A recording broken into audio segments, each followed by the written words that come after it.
Disclaimer: I have been possessed for 5 years, and I am close to losing my soul. I made this channel in hopes of passing the intelligence down that only the possessed come into contact with to help those who might end up in the same position save their souls. I have been part of an ongoing battle, and am the true second Messiah, with the demons trying to make me the next Antichrist. Possession is misunderstood in the modern world. Before the video begins, if you think you are possessed or genuinely are, I recommend you to start this series from the beginning and watch each video. If you are possessed, this should be a constant study. Good luck. If you are possessed, you don't want any demons, like me if I had lost my soul finding out where you lived. So, make a randomized YouTube account with a randomized name and username, and comment then if you want any help. I'm going to change this YouTube channel password, it's a random email, and I would look from time to time on an alternate account only. If you think that you should ignore this advice, just note that all it takes is something like this, and a few extra things to find out exactly where you live. So do not ignore it, please. Possession Help.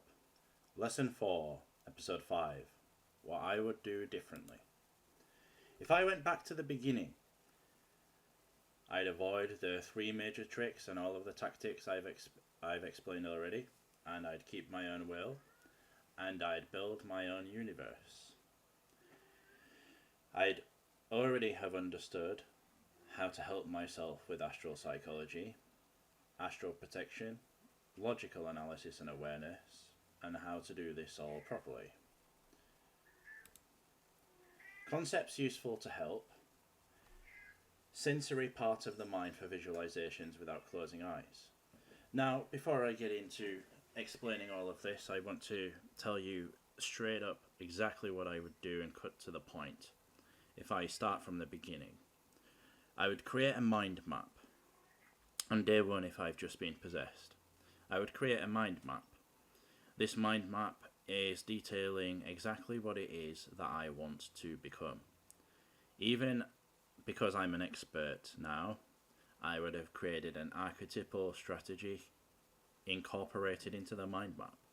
To some degree, this can't always stay the same, but it is the goal, so it's not a strategy like that's my plan. It's more like mother archetype clean. Do you know what I mean? Things like this. Okay, so the mind map for me from the beginning would have been that I become a businessman. Okay, and the goal obviously is that I don't go off my life path, and I don't make I am not tricked by all of the things going on, and it's to stick to really have a think about what you want to do in life. If you're not sure what you want to do in life, okay, do not allow yourself to be tricked into thinking it's what you want to do, because this will hurt you if you're forced to do it and you don't want to do it. So really have a think about what you want to do. Your universe is going to be built around it. You may as well have everything work as good for you as possible, even if you don't want to be rich. If you don't want, because you probably don't want to put in the work. I mean, like, a lot of people want to be rich, but they don't want to put in the work. But if it's the background of the universe working for you, it's better that it treats you the best in every single scenario. So it's useful to remember this. You create a mind map. Understand the goal of the demons is to expand your astral into their own creation, okay, and entrap yourself.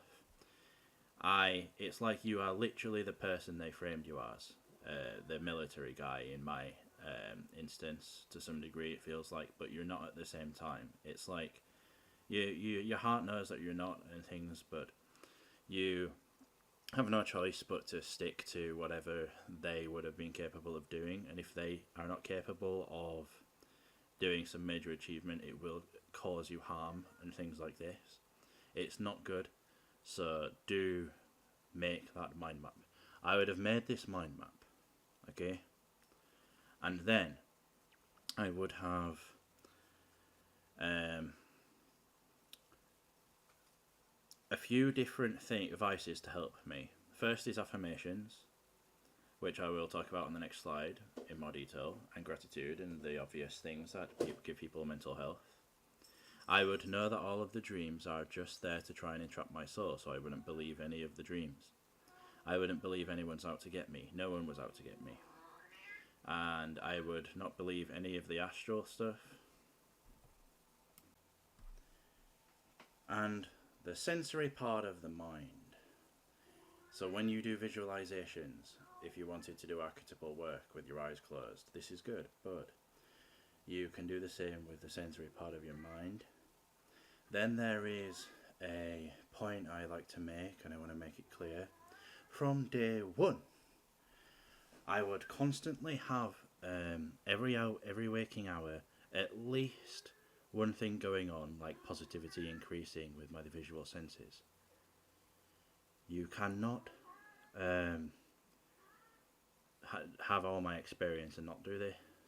So it's every waking hour at least. And when I want to be active, I would do it a little bit more.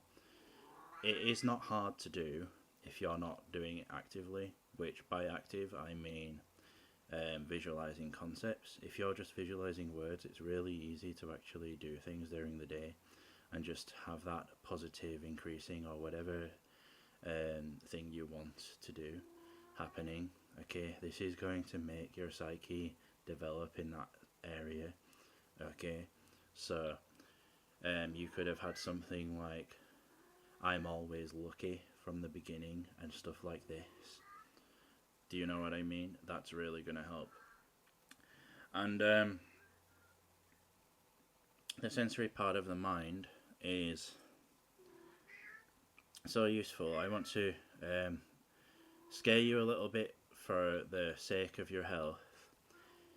When you know you're in a dream and you're becoming lucid, you sometimes question, is everything I do just a waste of time because I'm unhappy more than I'm happy? And the answer is kind of yes, but not really. It's like, if you have more good energy from your rituals, which you will if you do it enough, you are going to penetrate beyond what the demons are doing. The demons don't have enough power in your mind from the beginning, okay? And you're the one who calls all the shots. They're not going to be able to compete with you. If you know what I know at the beginning, which I've tried my best to enforce it in your mind, it is going to be impossible to compete. So if you could save your soul at all, you will save your soul if you do what I say from the beginning. If you can actually save them. As we do not have any proof on earth that people can save their souls, unless they had medical intervention, and you can't really rely on humans for this to actually care that you're possessed in the modern world. Maybe in the future. So we have a problem there. Anyway, rituals. I will explain. I'm not here teaching anyone Satanism or anything. You can drop those irrational assumptions. You will see in the next few slides. It is purely to help you and nothing else. Demons will use gaslighting to make you appear an archetypal Satanist if you try and help yourself and things like this. And you are to avoid that form of gaslighting and know that you could change how the universe works, and so can they. So if you just are not doing it and allowing them to do it, they will do it for you and do it against you and prevent you from doing it as well later down the line. Concepts to help. Affirmations. This is a thing that people do. Everything that is self productivity and things like this helps you to some degree, like affirmations and gratitude. So you could wake up in the morning, look at your mind map and say things about it, okay? Like, I'm going to be this one day, I'm always really lucky, and things like this. Same with gratitude. Say what you're grateful for, don't forget it, because you're making the universe make you grateful. You're making the universe more than you think you are, because somewhere along the line, you're going to realize that you have built the universe, okay? And that's it. Or it feels like you can't point at something that you don't know why it's there lucidly. It doesn't make sense in the beginning. It does when you are further down the line. Conscious awareness of subconscious osmosis, if you have the ability and its relative nature to being the key of mental health. If you are not possessed, the key of mental health is subconscious osmosis. You know when you're possessed that you have a lot more insight into your archetypal constructs, the instances, and things like this. It creates an emotional dimension which creates your heart and how it feels, and each instance, archetype, everything, all contribute to it. When you care about subconscious osmosis, osmosis being what you allow into your mind, the programs, it changes how you feel, and it's the key to mental health. You don't get it very well because you're tormented by demons. And if you have a choice in the real world, you should be surrounding yourself with positive symbols and positive people. Likelihood is you do not have a choice as you're possessed. But to maintain, I want to give you a few ideas. It's not the worst thing ever to get a spare room, I promise. And things like this. If you work a normal job, it isn't. If you feel that you are ill, don't be all prideful and not get on government benefits and things like that.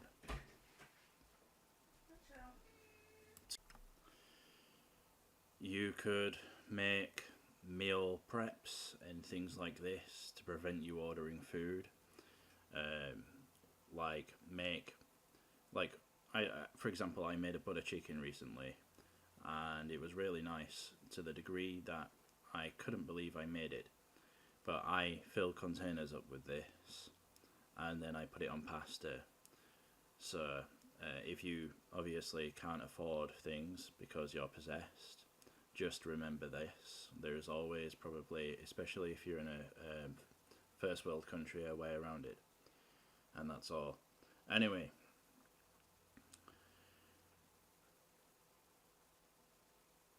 This subconscious osmosis of your environment is different to your mind then. Okay, and I think that is, in terms of what you're doing in real life, other than not going off life path, the most fundamental part of serving your soul. People will destroy your soul for sure if you don't do at least the protective mechanisms to prevent it happening. Okay, so I would just add this in, that you should get away from people that do this, and that's all. And understanding energy, mind and spirit being the fundamental key to the direction of the unconscious, and how to use this in your favour. Okay. To people that aren't hippies, it's hard to accept that energy actually is a thing in spirituality. You look at all those hippies doing crazy stuff that isn't real. But the facts are that they're really happy because it works. In the astral, the functioning of the astral, it has all of the concepts of energy, emotion, and things like this. And everything you do ritualistically impacts it, and impacts your internal world. And that internal world impacts your emotions, and the way things form does not just go off archetypal concepts, but energy and emotions also. So energy, mind and spirit being the fundamental key to the direction of the unconscious, and how to use this in your favour. Now the gods, the blue devas, which were on this planet once, they had oral traditions passed down which created Hinduism. And Hinduism explicitly states in the Upanishads that the spirit is swifter to the mind. Why is the spirit swifter to the mind? The spirit swifter to the mind because the unconscious astral is swifter. The astral spirit is swifter to the unconscious. Now, if you've ever felt the Holy Spirit, where it makes you feel like a hug of love. This is something that's all pervading through the content of the dynamic of this all pervading conduit of mind, which connects each and every person together, which creates all types of flaws in religion, because if you have everyone believe one thing, then it's creating a spirit construct in the collective mind, and if you know that that's not true, that causes you problems when you're possessed, because you've been following that religion, and it will treat you as though you are doing something wrong by knowing the truth. And there's nothing you can do about it, even when you know it's true, because everyone else doesn't know it's true, and it's just spirit and mind physics. There's nothing else you can do about it, unfortunately. But it helps you if you understand this stuff. Concepts of mind. There is a layer behind the mind that is omnipresent enough to even prove you're in a dream to scientists. I found this myself, and it's a thing that you could even experiment with right now. Okay, so for example, I had a friend growing up who was a prolific liar, serial liar, and I was asking him when I was in high school, why do you always lie? And in my mind at the time was outside the police station that's closest to me. And later in life I got arrested, and that's the guy who started making up lies. Okay, to me, that made me think I was being framed as a paedophile. And obviously, when I questioned him like this when I was a kid, I had that image pop up in my mind. I have other instances like the crossroads between the place I live and the place that I wanted to move when I was trapped, and how certain events, I'd have that image in my mind. But I can analyse this enough and keep going on and on and on, and I always know that images in the mind have images of locations, always have sort of a relationship understanding to what it is that you want to say. And this proves to you, if you analyse it enough, that the mind works in a layer behind time, and it's a layer behind time that proves that you are in a dream if you analyse it good enough. I think if you get 100 psychoanalysts, and I mean actual psychoanalysts, not genuine people, that have put in enough time to analyse their memories and things like this, you'll find that if they've lived long enough and they're good enough at remembering this, that it's proving probably time after time after time that they are in a dream to those people. Anyway, but you have to be really good at the unconscious. For example, I want to explain one of the more complicated ones here. There's a Modern Warfare 3 map called Dome. When someone tried to extort me once, some of my friends on the internet were sort of acting like they were betraying me, and in my mind at the time was the Call of Duty map Dome. This later sprang up, did Dome, when I thought that my real life friends were betraying me. Okay, and it was it was Dome, which is do me, and I was climbing a ladder. It was do me, and I was training for the military, and in my mind was the Modern Warfare 3 map Dome. So do me and the military are the two concepts that you get from it, and that's how complicated it is sometimes. So it's all about the location, how it relates to each individual, what you're doing in that location, the name of things and stuff like this. People don't think that their mind works like that, but it does. For example, one of my best friends from high school I met in when we were learning French. Now, if you say French, it sounds like friends, and this is just a small element of the fact you're in a dream. Like I met him in France, French. We were learning French. I met him in the class we were learning French. And friends, yes, it's just a small element of the dream you are in, but the unconscious of your own mind and the unconscious of the collective recognize a variable in words and everything that is. And we can look at the collective and see that there's like mourning and mourning, sadness. This area of space where Earth is not very good in the collective. It's basically run by Satan, so it's just sort of, yeah, it's going down a poor direction in spirit, and people are ultimately causing genocide, pedophilia, rape to get worse in its formation, and turning and making the people who do it get away with it for long enough and seem like the ones who are living the best, and turning the religious against each other, because that's just what a beguiling demonic race want to do. And obviously the goal is to entrap mankind with over a population, because it drowns the spirit and things. And I know this is what they want, and people would never believe me, but the facts are that you have to care about the collective self if you was running in governance, and nobody does it. So there is a layer behind mind if you really analyse this, and you will see that this is useful in precognition. So knowing what it is that they're potentially doing, it's useful for. It's useful in ritual scenarios, okay, and things like this. And it is interplaying into what I want to talk about from the previous episodes. Entanglement. It's like psychological entanglement. Well, there's two forms of psychological entanglement I wanted to talk about, which was this one, where concepts don't end, and the concepts don't end is pretty much where that concept, if you see it, is relevant to a concept in the future. So behind time, it's just aware, and you're not. Okay, yeah. And then there is other psychological entanglement, which is, let's say I was framed as the guy in military.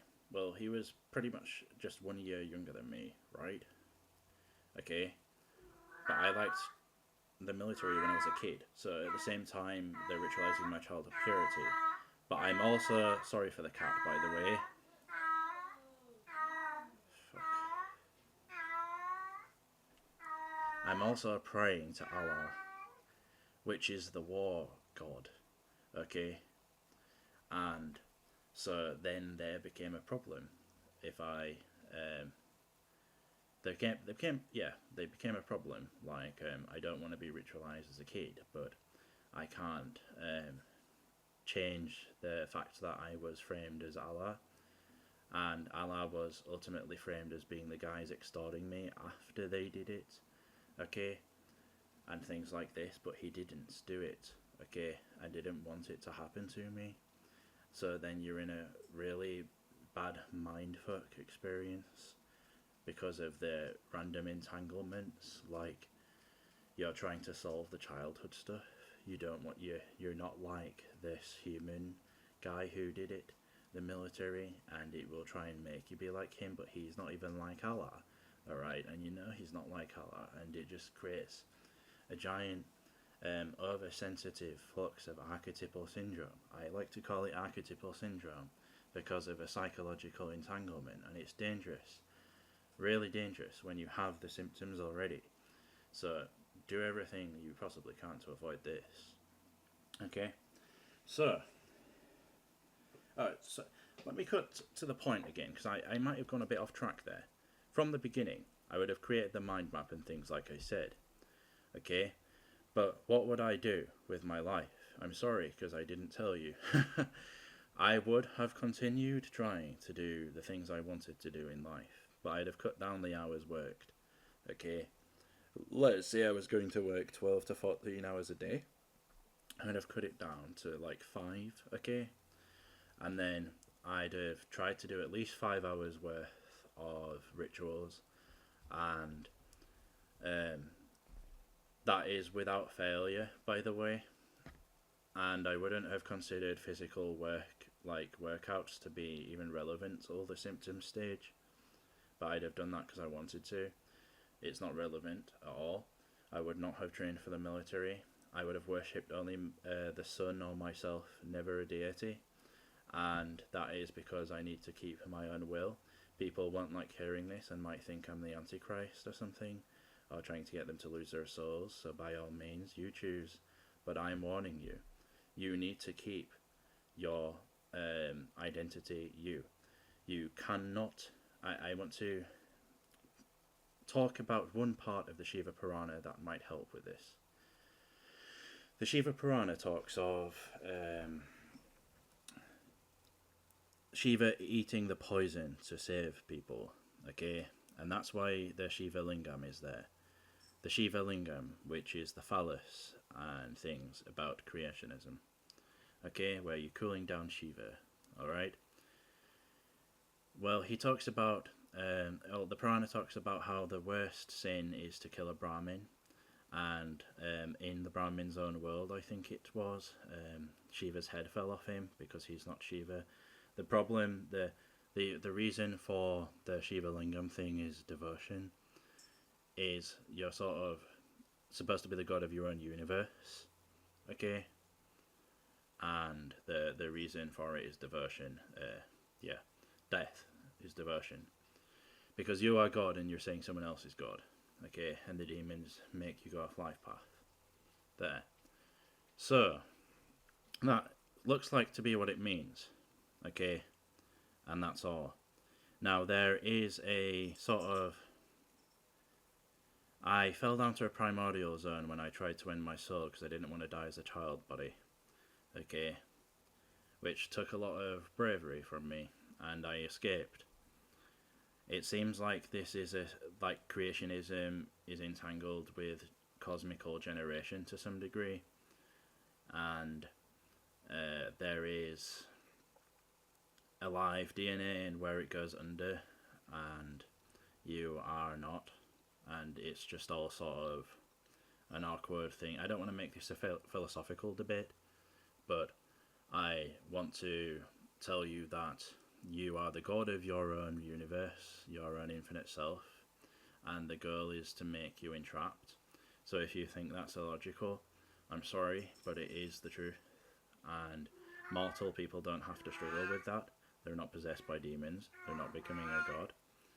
And you have to be thinking about those things. And it's gaslighting because you can't think about it because no one has this problem. Well, I'm telling you that it is the way it works. Anyway,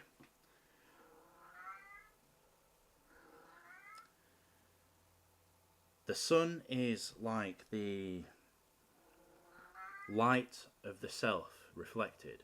If you worshipped the sun, you're getting away with it a bit, don't you think? That's all. Alright. Now, that's 5 hours of rituals a day. I'd have wanted to make it more. There's not enough time in the day, but you're early enough that you want to keep your life path. Many of those rituals would be about me doing things I want to do if I can't do them right now, and all sorts, okay? Like money and power and things like this. And people would be scared of doing them, but the facts is I would be doing it because I don't want to be blocked from doing it later down the line. It would be moving the universe in that direction, which is good. But I would have maintained that I'm doing it with a soul and I'm not selling it in those rituals in a nice fashion that made it energetically pleasing to me and not seem like it's under the gaslighting assumption that I'm selling my soul, okay? And that I'm liberated from the demons and all of this other stuff and don't have to deal with the block, okay? But every waking hour I would have had concepts shifting through my mind where I at least have a sensory visualization of words. So there, I'd have kept my life path, done the rituals and had sensory visualization all day every day. When I'm going to sleep, I would have done a few archetypal scenarios and things like this. I would have woke up, I'd have done gratitude affirmations. Sometimes whilst working on the computer I'd have been doing affirmations. Let's say I was working 5 hours, I'd be saying some sentence over and over and over and over again, okay, because it's a waste of your voice. And then when you sleep I would create an audio. This is an important concept. I'm aware of what the elements on the other side in the Holy Spirit look like and things like this, my own discovery. And if you feel bubbles in the back of your head, sometimes instances are going through situations where the Holy Spirit is using these elements to create different concepts. Okay, now I would start off an affirmation recording on my phone, starting with subconscious elements. Okay, and this is important for you don't miss even one day. And play, let's say your friends were being framed as robbing you. Play something like, friends are telling me that they're not robbing me and they want me to do really well and that I'm way greater than they are at making money. And you play that and you'll look at what happens in your dream. You might not notice it straight away, but practice dream recollection and you will notice that the archetypes in your dream start playing along and the demons don't have as much control over your dreams anymore. Okay? And those dreams are laced dreams, lacing your soul, lacing the development of your soul. So if you start those dreams, and I should have included this in a bullet point, as this is a major tactic on saving your soul. Every night you go to sleep, do not forget, and if you can't sleep, try find a way to schedule it to play, okay? And that's it. Do not forget, every single night you go to sleep, and it will help you so much, it's ridiculous. And you will notice the archetypal dream state change, okay? And that's changing the development of yourself. So do not forget it. Okay, this one isn't really as important. I'm going back to the concepts of mind since I told you what I would do.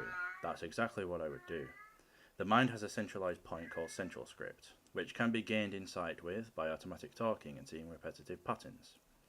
A way of finding out what this feels like, just automatically talk and analyze your mind, and you'll notice that your mind starts talking about things and you don't even know what you're saying, but you know it's using things going on internally to you to express it based off the things sort of surfacing in your analysis, and you don't know how you came out with those words.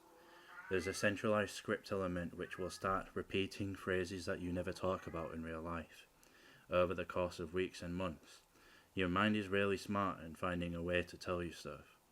It does not always work, and the danger of it is the demons can do things in your mind and make it look like you're channeling them, so be careful. The problem is that it's not always going to be working and the demons are there. Why is this useful? Because there's a centralized script, and it might, for example, with me recently, it was telling me how there's a problem with the jester, okay, and I noticed that the repetitive script keeps repeating this point. So somewhere in the centralized, maybe timeless center of the scripting part of your brain is some words that pervade in separate days that you don't normally talk about, and you can sort of look at them and know that there's a point there, things like that. It's okay, but this is just sort of you don't need to do anything with automatic talking. It's only useful and really interesting sometimes, and that's all. Okay, so the mind works with archetypes and symbolic tongue. You must learn this. Obviously you're going to learn a construct of archetypes because the demons are tormenting you. But it is easy to learn when that goes on. The astral or spirit dimension, you leave during sleep if you have those experiences called astral projections, because it's connected to the place you are in during your unconscious sleep. Hence, it is of the mind in this dream and should be treated as such. So for this excludes some biases and prejudices of spirit. If you're awake and do you think that you see a ghost overlapping physical matter? No. Okay, no you don't. If I see something appear in my room, even if it's a demon, I'm perceiving it in an instance that isn't really in the physical matter area. It's sort of a mind instance that only I can see and nobody else. Okay, it's relative to you, it's not omnipresent. And that's it. It's showing for you alone. Now if you go to the other side, okay, because you're seeing a mind instance, there's no objective distance or anything in this universe. There is only a singular thing, and mind, instances, and content. It doesn't have to objectively be there. Okay? If you went to the other side, are you now overlapping physical matter, or are you before it? Okay? And that's it, because there'll be all types of symbolical differences and forms, objects in places where they shouldn't be, the same star system and things like this, because you're dealing with a completely different realm altogether. Okay?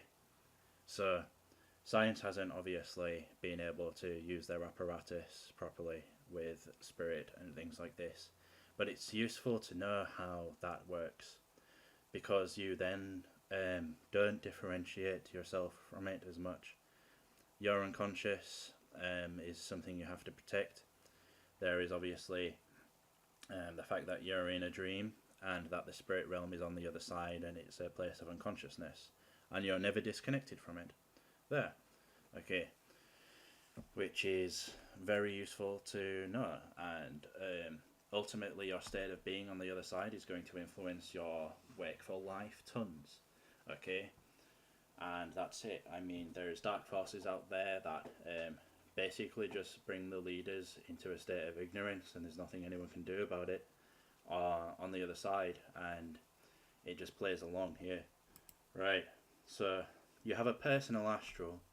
All astrals converge into one collective though, and you know that your personal astral adds actualized people to it. So each person you see is added to a personal infinite as an almost actualized be, if you have gained an omnipresent heart to feel their emotions in your infinite self. They can be used in your personal astral and appear to your bodily eyes during astral instances. So those astral instances are personal to you, do you understand? Okay? However, alright,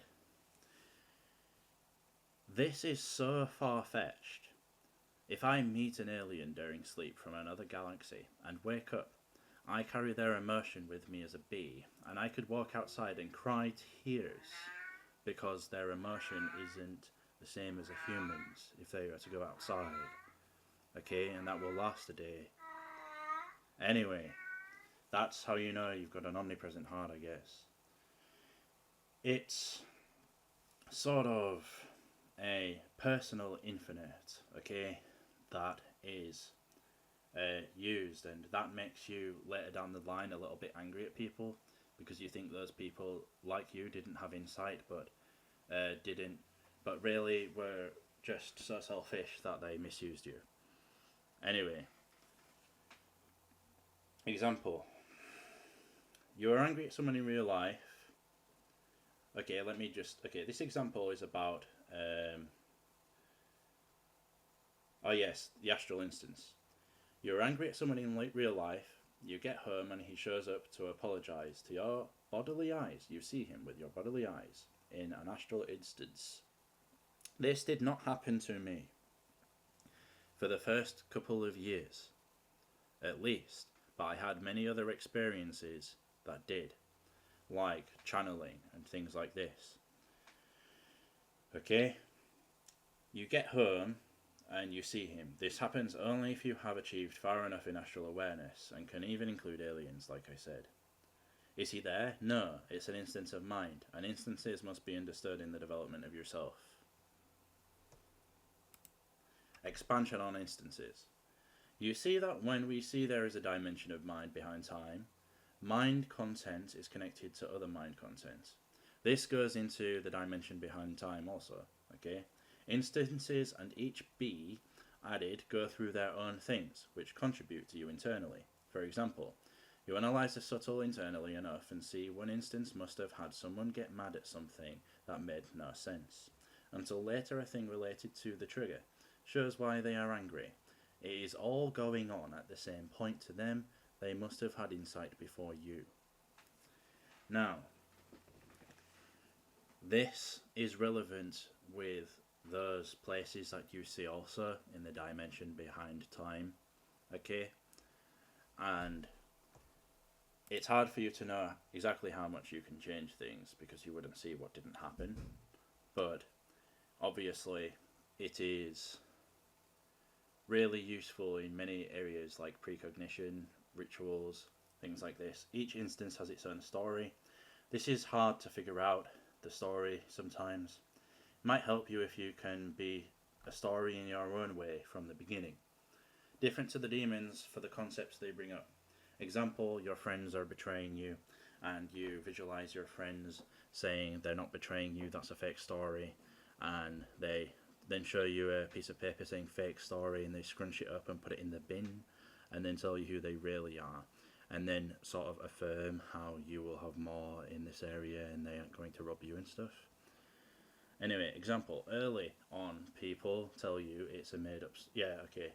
Sorry, I was just repeating that part. Ritual knowledge needed. Okay, so now you know a little bit about the mind and instances. That's useful. Okay. 0 books on the occult are needed, just some major concepts. Should you read books on the occult? No, not really. Especially if you have physical symptoms. Actually, you can go ahead and read all your alchemy and hermetic stuff. That's fine.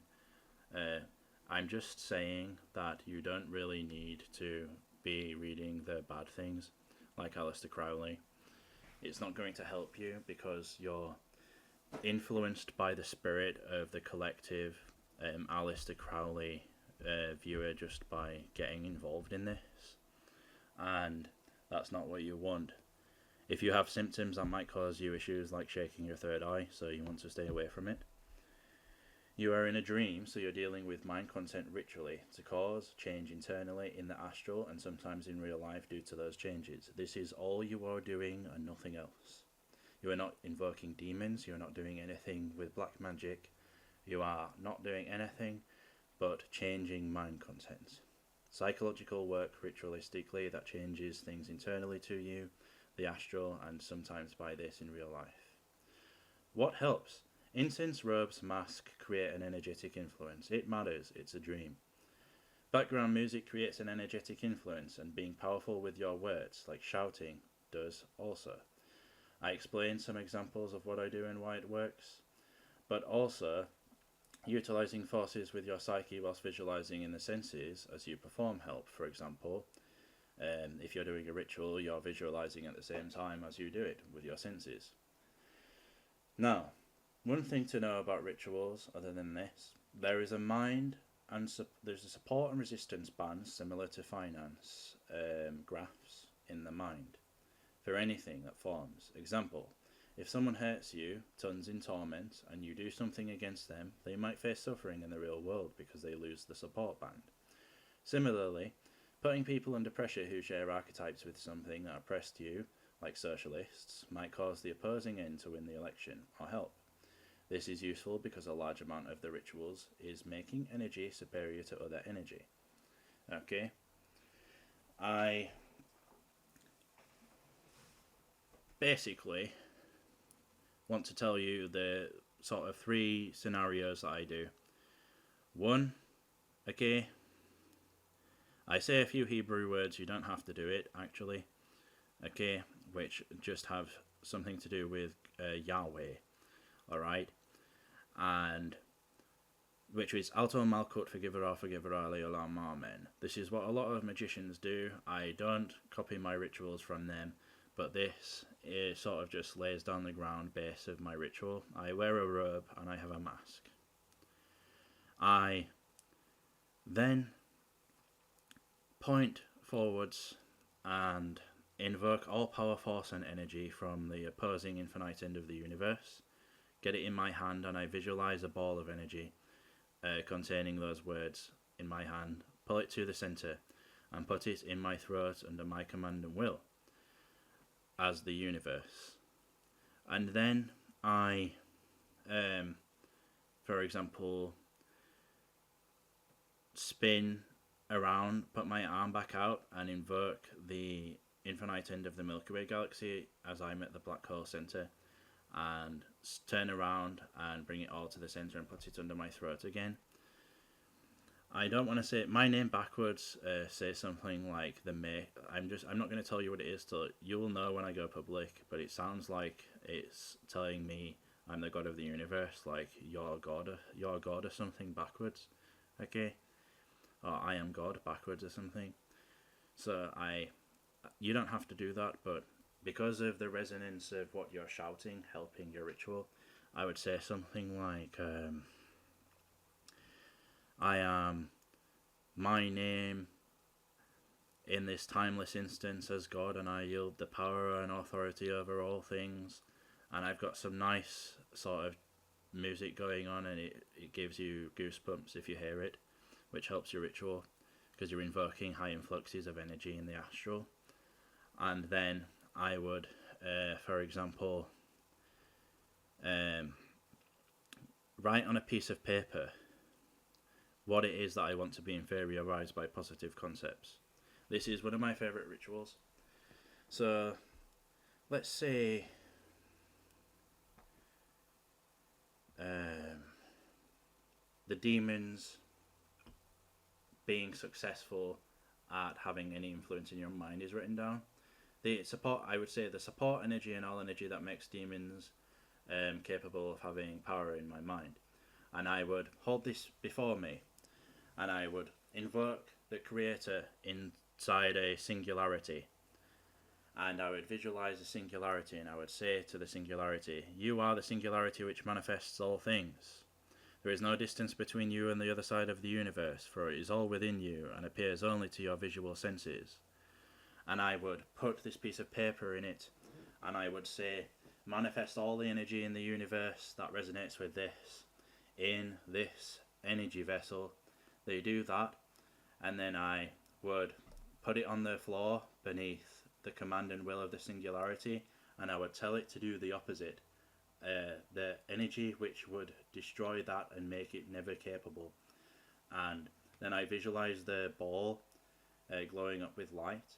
When it's harnessing, I would visualize the ball less like losing its blackness into the vessel. And then I would pick up the ball in my right hand, the singularity, and I would pick up the piece of paper in my left hand, and then I would destroy it. And you will have instances, if you've unlocked them, appear around you and things like this. Sometimes aliens, goosebumps, filled with light, Holy Spirit events, all sorts of stuff happen by doing things like this for hours a day. And you're not going to gain enough astral work if you don't do it, in my opinion, so that's why I would do it. And I think that if you are only at the torment level, you might be so good at this that you even purge the demons out of you, okay? Because it's way too positive. If I do this for 5 hours a day, I walk around and feel a light around my aura, okay? Like the sort of envisioned images of Jesus Christ with light, a glow coming from him and things like this. See, all of that instant stuff really, really helps. But the problem is when the demon's so far in your brain, like me, it sort of knows it's blocked already, okay, and things like this. But it's really useful. And why is this so useful? Okay, I want you to know you're also building the universe in your own image and not the demon's image. And then second reason is it purges the demons and you're having control over all internal concepts. Okay, do not put it off. This is pretty much the only ritual you need. Okay, and that's it. But I change it up a little bit here and there. You see, you've got a subconscious mind. You could hold this piece of paper in the back of your head and say, I'm putting it into the subconscious mind. Okay? If you wanted to, you could say, I put it into the dimension beyond time and visualize a door saying dimension beyond time and place it through. Okay? And then get all of that also into it. Do you understand? And things like this. And this is pretty much the only rituals that you really need to do. The galaxy ritual, obviously, is going to make the energy of the galaxy there. You could visualize the front end of the Earth instead of the galaxy. You could do it with people and things like this. Okay? And then, after every ritual, just say, this is sealed and done. Alright, and that's it. And you do not need to know anything else. This is purely psychological work. There's something I call active astral work, okay? Let's say you are walking and you will get goosebumps doing this sometimes. You know it's making a difference. Visualize a door and say, walk through here if the demons are losing, and just open it with your hand and walk through it. and you're sort of into playing in a smaller way than a ritual with the astral, and it actually helps. I mean, I've had so many supernatural experiences doing that, it's ridiculous. Okay? So, that is exactly what I would have done if I went back in time, and I don't see how the demons would have won. It is so hard for the demons to kill me, it's ridiculous. If you saw what my symptoms were like, you'd be wondering why I'm not dead. Okay? And I feel the reason I'm not dead is because I'm so good at living, and it just takes so long for them to kill you because I'm so good at living. But I was not good at living in the beginning. I was really bad and I didn't know what I was doing. Now I'm really good. Okay? So I really don't think that I'd have lost my soul at all if I knew this back then. I'd have definitely saved my life. And yeah, it's just really pretty much it. Yeah, pretty much it. Okay, so the next episode I will be talking about what I would have wanted to, like, FAQ, not what people have asked me, what I'd have asked myself, other than what I've mentioned already, which is tons. Okay, because there's all types of questions I had, like, okay, well, some I've covered already, like the dreams being fake and stuff. Well, if they're fake, then what about the things the gods are doing and stuff like this? There's all types of questions I'd have had and other pieces of information that I'm going to add in the next video or a few videos. And that's all. So I hope that you are successful, and yeah, make sure that you obviously try your best to study these works. And if you're ever lucky enough to get rid of the demons, do not leave the human race without what you did exactly to get rid of them. And if it's any of this, make sure to credit me. And that's all. Thank you. Bye.